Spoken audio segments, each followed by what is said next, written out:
Massive reaction to this major news throughout the day.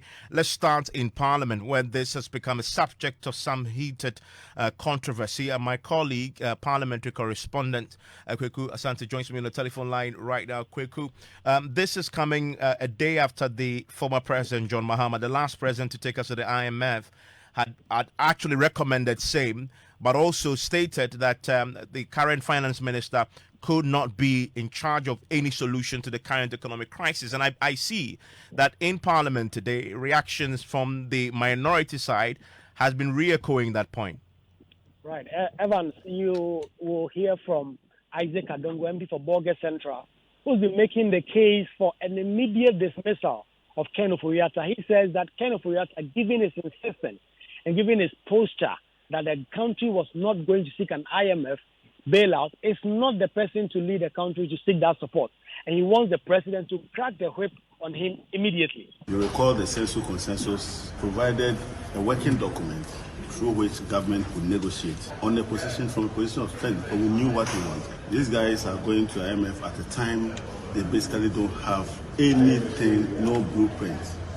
So chances are that we are going to have a lot of the program being designed. You recall the Census Consensus provided a working document. But I want to make the point that they have already started on the software, and we knew what we wanted. These guys are going Ken Ofori-Atta to engage IMF. It's equivalent to telling the IMF we don't want a program. One, Ken Ofori-Atta lacks the capacity and is not fit for this type of purpose.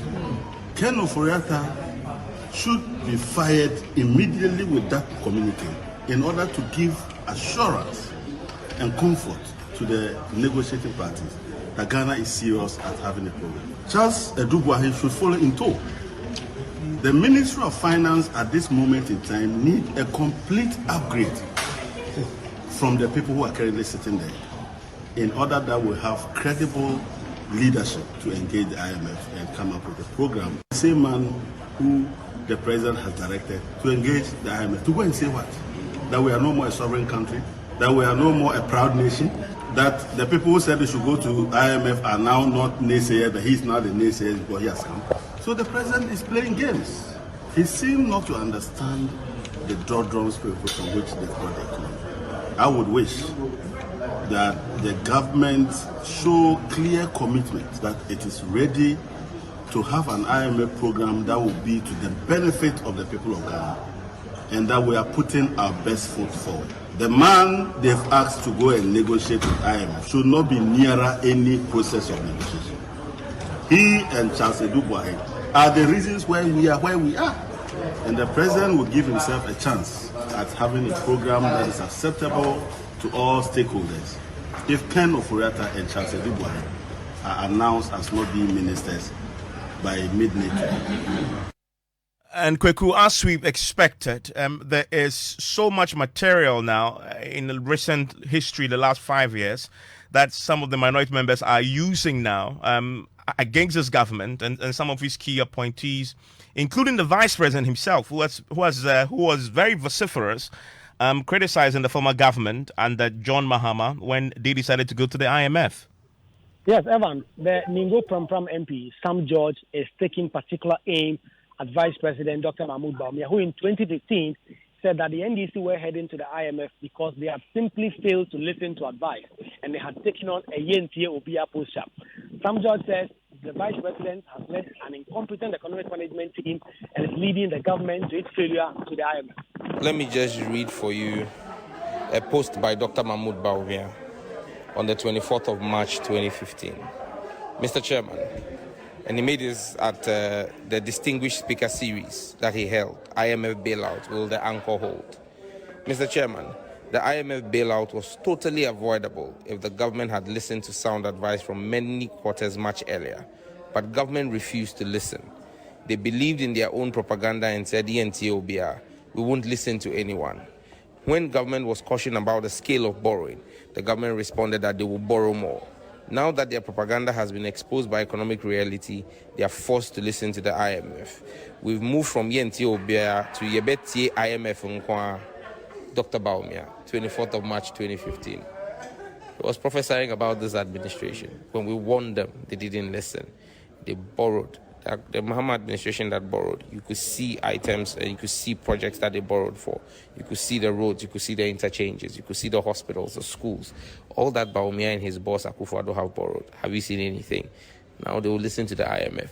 So almost see one NDC for now. Any nyansa yet on beti IMF. And Kweku, have you had any reaction from the majority side at all to this? The majority have been tight-lipped about the situation until this matter came up on the floor. Our Greek Minister, Dr. Owusu Ekotefuye, was answering questions when NDC MP started shouting, IMF, IMF, IMF. It was then that the Deputy Majority Leader, Alexander Enyomakin, got up and said that the government was only going to IMF because they've been candid about the situation and because of the international situation, and that is why they're going to the IMF. They were trying to create by this candid decision by government through a statement issued by the Minister of Information. It's as though they know nothing about IMF. You have been to the IMF, Mr. Speaker. You were not confronted by an international crisis. You went to IMF because of this management. Why are you now telling us that we are going to IMF? When you moved, Mr. Speaker, grant me the space. Mr. Speaker, when they were in government, there was no international crisis. You went to IMF. The deputy leader may have aspiration to be leader, but not aspiration to be minister for finance and to be making formal announcement on behalf of the minister for finance on IMF. Ghana will not go to IMF, unquote, says Ken Ofori-Atta. What are you seeking to do? To formally announce to this house that there is now a school prophet in the IMF.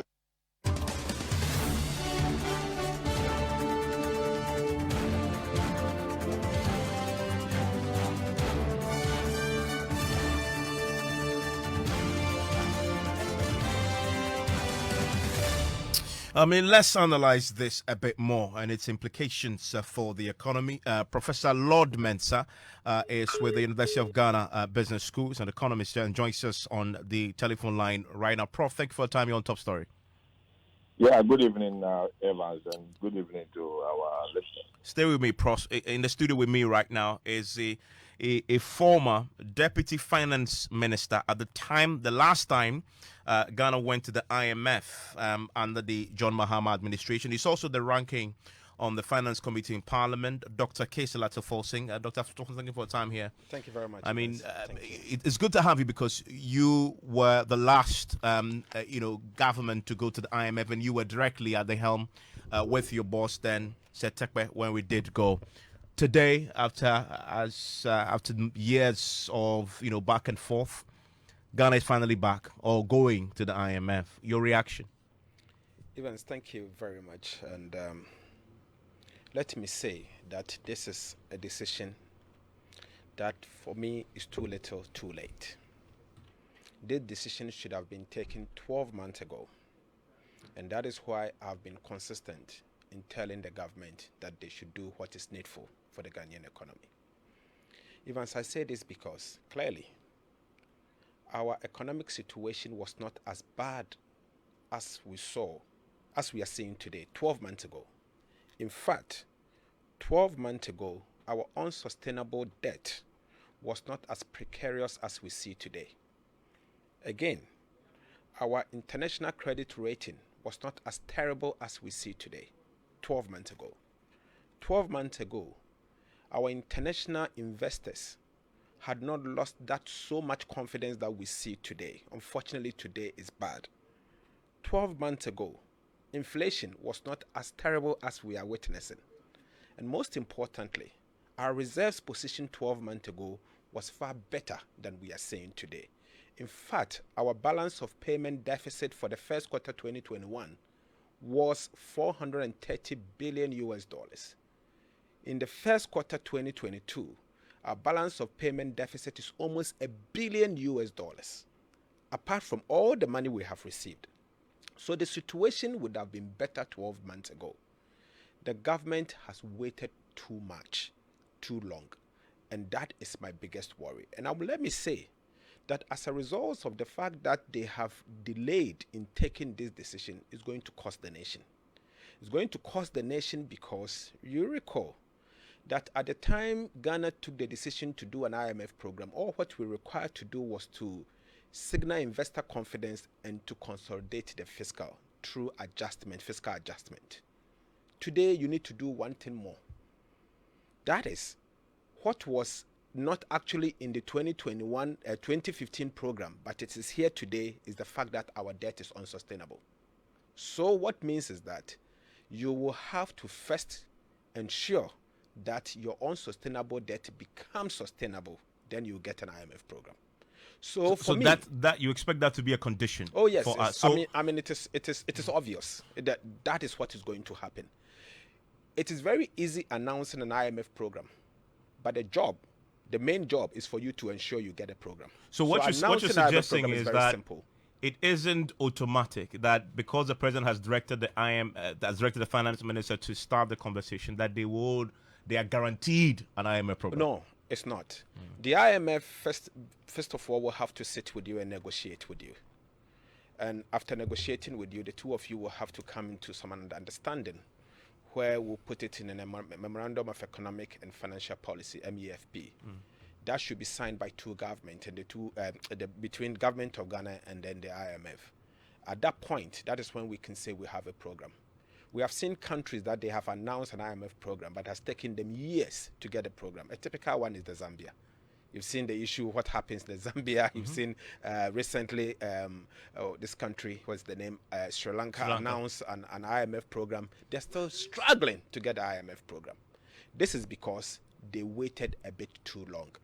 And as a result of that, their debt has become unsustainable. I'm surprised and I'm so amazed. And as I've always said, that a lawyer would a bro that is yours. You better encounter it early. But unfortunately, this government has waited far too long and is going to cost us. The only thing I can say that probably they have averted is a major catastrophe that was due to happen in the first, but at the time the media review would have been read. So it's better late than never. What they did was that the media review, they had waited for the media review to have been read, and it's obvious that they have met their, they have not been able to meet their fiscal target, and their underperformance was so huge, there would have been mad rush for investors exiting Ghana's market. That, for some reason, they've been able to avert that as a result of what they have done. But I am still not comfortable with the fact that they have waited till this time. For me, I will keep warning that the government, yes, they've done what is right by announcing an IMF program as we speak, but they have to make sure they get a program and get the program early. Else the catastrophe can only be postponed for a month, but it will hit us before by I'll come back to you to tell me what the catastrophe is, but also the conversation around what do you think the real benefits of this will be? Let me bring in Professor Lord Mensah. Prof, so you heard Dr. Tufo saying that he was at the helm with his boss then when we last went to the IMF. He says this is not automatic. I wonder what your initial reactions are to this decision taken by the president today. Yeah, I mean, obviously, it's a surprise to me because we were made to know that we have two options when it comes to getting this economy on its footing. The options are e-levy and then alternatively the IMF. And for me, I knew very well that the e-levy, which is part of the homegrown policy, what the government was trying to toe the line with, together with the fiscal discipline that is expected, by the administration, it's not something that we could have achieved. But we were made to know by the economic manager, which is the finance minister, that the future will be good if we opt for the IMF. But that's why if we opt for the e-levy. But then within 1 month of implementation, it has turned out to be that we have to go to IMF. I see this to be more or less a policy uncertainty, which is as a result of indecision by the administration. And economic management has to do with projections and having resources available. You settle on one of the resources and then making sure that you maximize the usage of that resource. And so e-levy being one of these resources, and within a month telling us that this, e-levy is not, yielding as expected, for me, it's quite questionable. Yeah, I mean, and you And made the point about projection, my which question is... Evans, hold on. My question is, would the e-levy be removed if in case we should get an IMF program? I don't think the administration will do that, looking at how desperate we are in need of money. Then it gives me the signal that it's more or less like management of an economy with abundant resources available to you. And for me, for that one, everybody can do it. There's nowhere in this dispensation that we can say, oh, we have all inflows out, and as a result of that, we're managing with it. So for me, I think we're not doing the right thing. We should have gone to IMF way back. Reading your budget for 2022, if things, you know very well that things are not very certain, and you can seek refuge. IMF is more or less an insurance, because we are part of the fund, which, I mean, in case there's trouble, you can follow. Then you give us a signal within the budget that this year will definitely go to IMF. It gives us the hope that, yes, indeed, our economy is being managed. But a situation where we've read a budget, which in the budget, you did not give us that indication that we'll try e-levy, and when we try it and it does not work, we're going to, IMF, which should be part of the policy, because when we read budget in November, it's budget statement and policy. So with the policy aspect, we've been too uncertain. And for me, there's no economy that grows, as expected when you have such kind of indecision in economic management. And that is where my problem is. Stay with me, Prof. Dr. Fossing, you mentioned that they possibly be facing a potential catastrophe. What's that exactly, and how do we avert it? Evans. And does this IMF program, if we indeed get it, will avert? Evans, to start with, let me make a point that anybody can announce an IMF program, but not anybody will get an IMF program. So announcing the IMF program is one thing, and getting the program is another. You announce the program to signal to investor, particularly if you're a market player, that you have decided to take a painful decision to correct the fiscal and obviously to engage some sort of surveillance on your economy. Now, the government has successfully done that. They will have to immediately start sitting with the IMF and to get a program. My worry is, if they fail to get a program within 6 months from today, the investor confidence that we are gaining now will be lost. 6 months is a long time. We are talking about end of year. Yes, 6 months. And I say, can we survive till then? There are some things the government will have to do to survive. A typical one is the media review, regardless of the announcement that we've heard today. The media review is single most important statement that this administration will have to invest in and come out successfully. It should be a statement that will signal confidence to the investor community. Remember, the 2022 budget as read in November last year will go down in history as the single budget read in Ghana that lost the confidence of the investor community. The numbers is there to show, because the projections were inaccurate. It's something that was overly ambitious, and anybody, even a class 1 child, will look at it and say that this is not realistic. But Dr. Fossey, remember after that budget, I think 3 months ago, the finance minister addressed the nation, outlined a raft of measures, including cuts to the budget, 20 billion cedis, and announced an additional cut to the budget. Reducing government expenditure quite significantly and putting a few other measures. That cements my position, because you see, you don't read a budget and come back 3 months after the budget with a statement to correct what you've done. You see, they did not, think through properly in presenting the budget. They presented a budget without recognizing that investor sentiment was against what they intended doing. They will argue that they presented a budget on the basis that they will get the e-levy in at the beginning of the year. And that didn't happen for 3 months. And that then obviously led to the finance that said affected investor confidence that your revenue measures aren't going to materialize. and that then led to the panic. Investors then sort of dumping their bonds and that you hold on to, and that has a ripple effect. That's what but that is wrong, because if you look at the yields on our bond market, it tells you clearly that from the very day that the minister responsible for finance read the budget, our yields got bad. In fact, the bond holders started reacting negatively towards our bonds. They saw something that they said, what is going on here? And they got worried.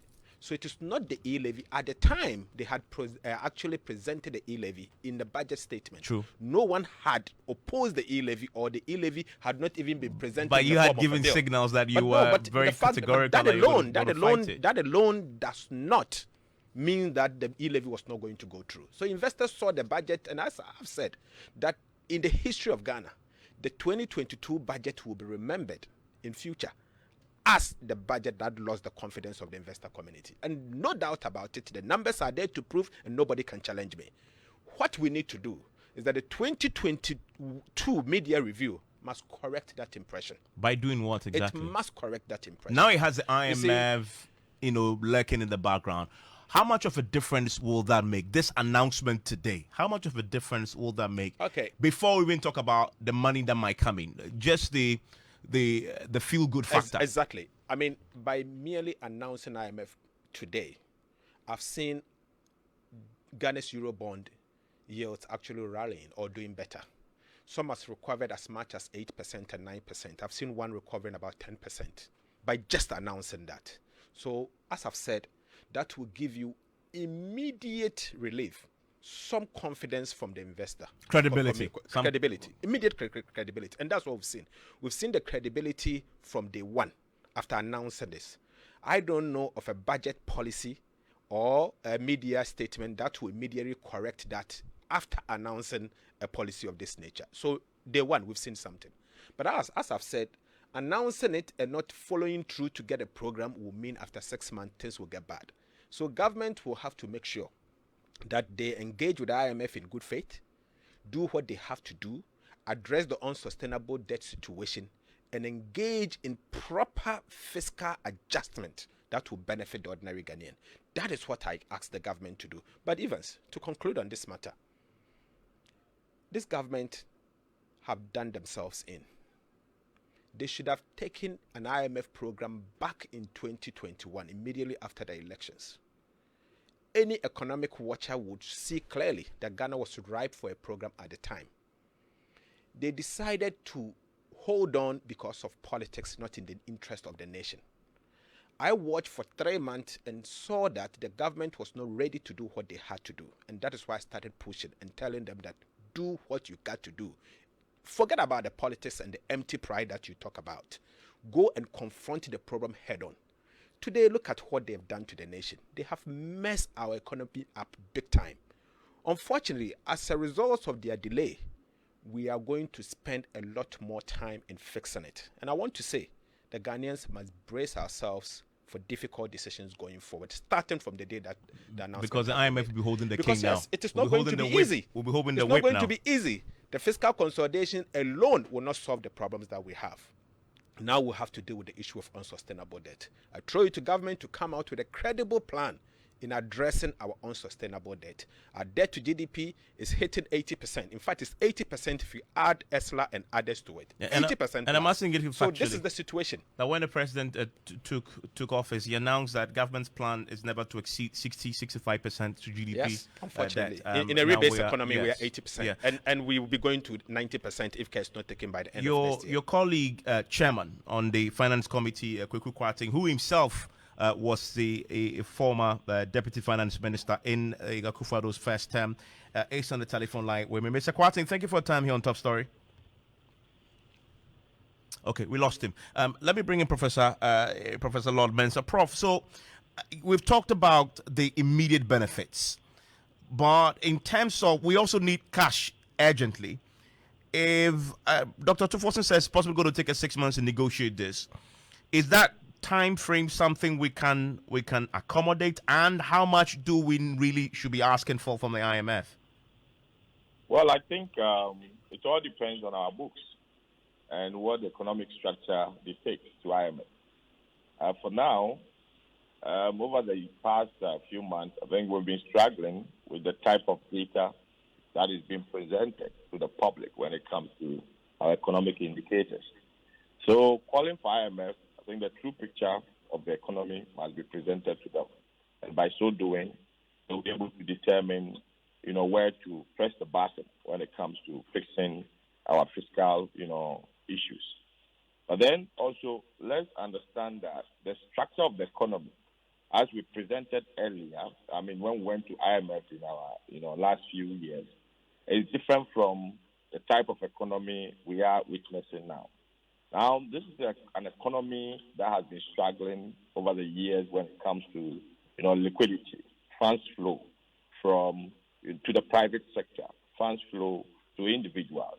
In the end, to create jobs here and there. So IMF on its own, I believe they understand that this economy is reeling, when it comes to job and all those.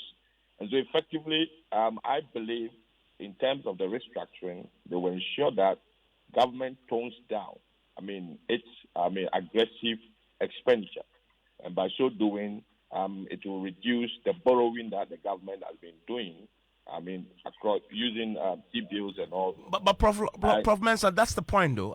Already the government had announced very deep cuts to its expenditure, both in the budget and subsequently at this national address the finance minister undertook. How much more cuts can this economy take?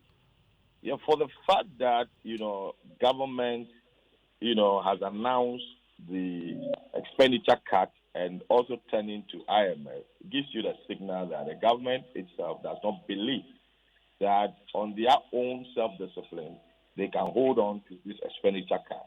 And so, therefore, we may need an external, police or an external, control to ensure that we hold on to this expenditure cut. And probably that is why they've turned to IMF.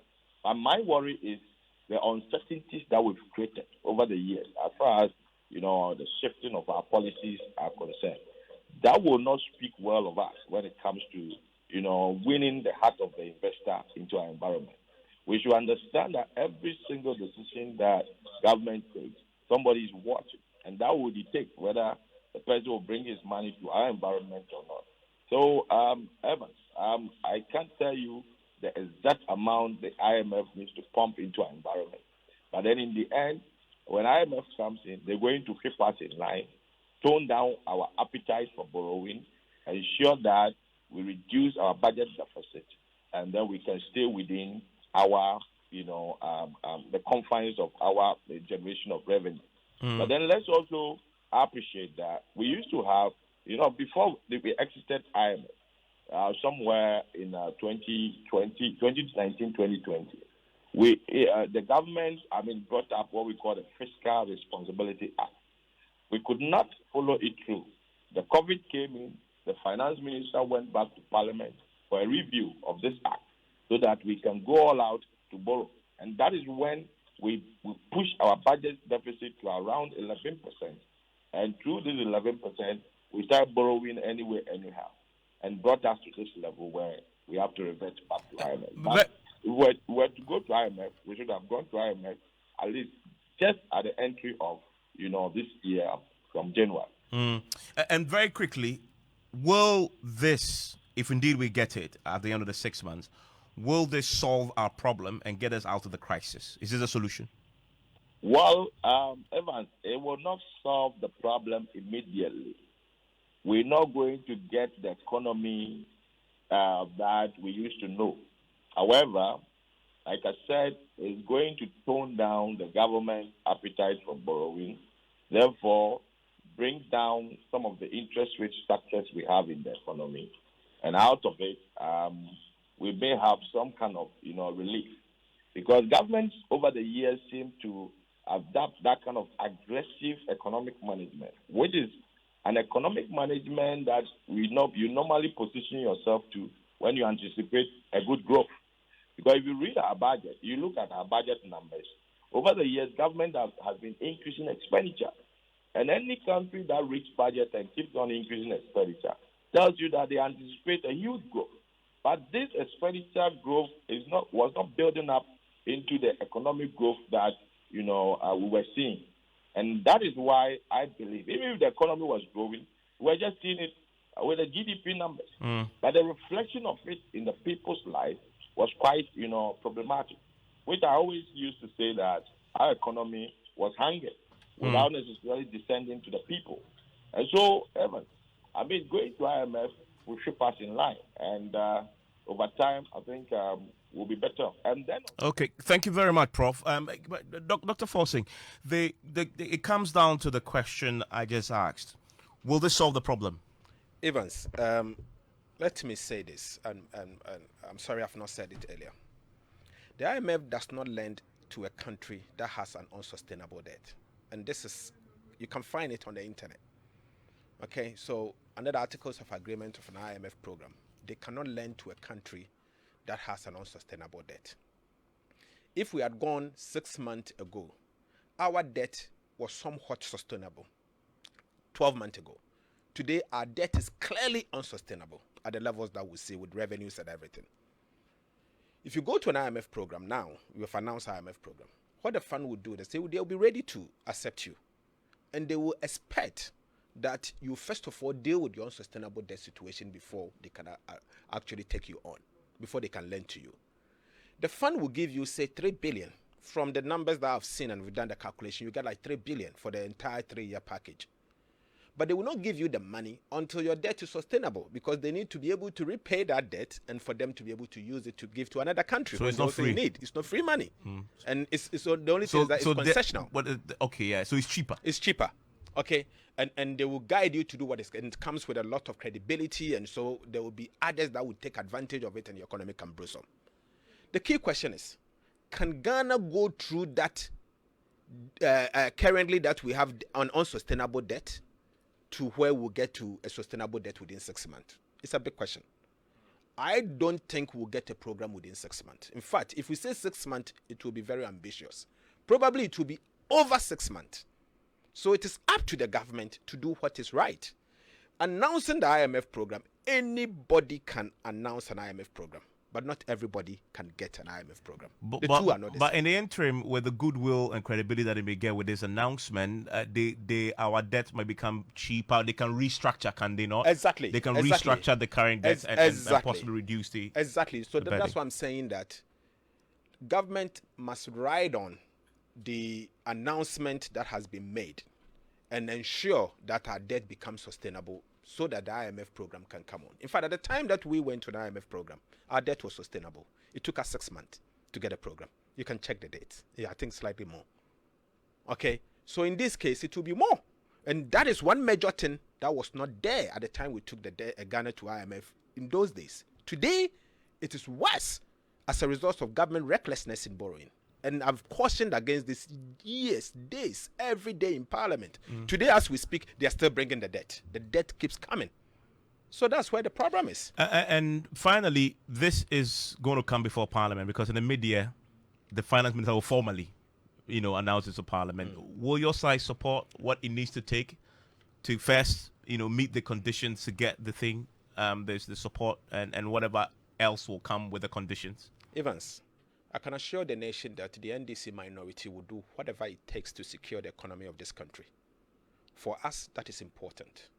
I'm a Ghanaian first and a politician second. So whatever we have to do to secure the economy of Ghana, you can count on us. The question we'll ask ourselves, and we'll get the government to give us some answers as to why they delayed till date, as in what we did wrong to get to where we've gotten to, and what are the measures they are going to put in place to ensure we don't get there again. You see, we were told that they have a fantastic economic management team. They mentioned the Vice President, Dr. Bawumia, Alhaji, they mentioned Alan Chiramantin, Professor Jan Bafo, Dr. Akoto Osei, Honorable Ken Ofori-Atta, all of them, and they said they are a fantastic team. The question I asked myself, what has the fantastic team done? 3 years after exiting an IMF program, they are going back. 2 years, 3 years. This is the 3rd year. They are going back to an IMF program. All because of government's inaction and recklessness. So this is self-inflicted. And that is what I'm saying. I'm sorry to say to the people of Ghana that the difficult years are ahead of us. What we're experiencing now is whatever we've cannot seen be compared to what's yet to come. It's a tip of an iceberg. The difficult years are ahead of us, and we should brace ourselves for it. Dr. Toforsing, thank you very much. And he is the former Deputy Finance Minister, the last administration to take us to the IMF, current Finance Committee ranking member there. Earlier you had Professor Lord Mensah. Ghana Connect starts in a minute, and we're still discussing.